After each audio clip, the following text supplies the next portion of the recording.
We've all seen it 1,000 times. A fighter makes one mistake and suddenly there's a backpack on them. A moment later, they're tapping for their life. It's the most dominant position in all of MMA, and it leads to the sport's undisputed king of all submissions.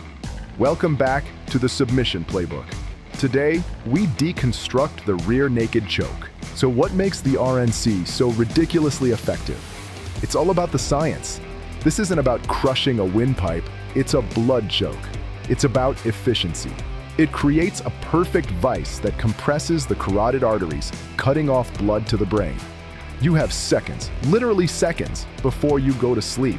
It's brutally, mechanically perfect. But the choke itself is only the final move.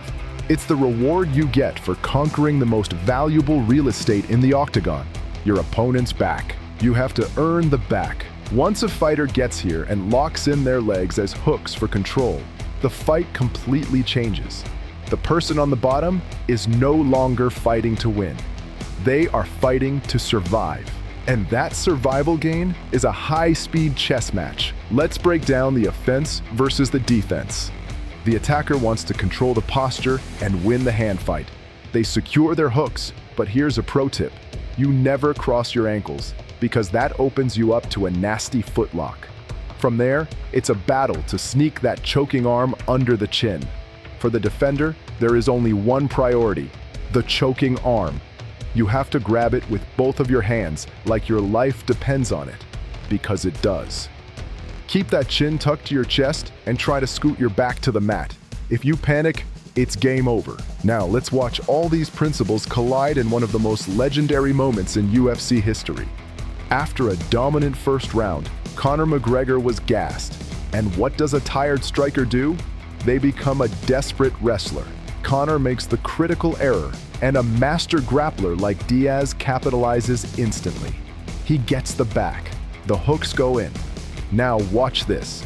These short punches aren't really for damage. They're a tactical setup. They force McGregor to defend his face for a split second, and that creates the opening for the choking arm to slide right under the chin. It's beautiful.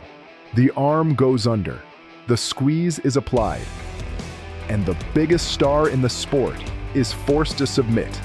A textbook execution on the biggest stage imaginable.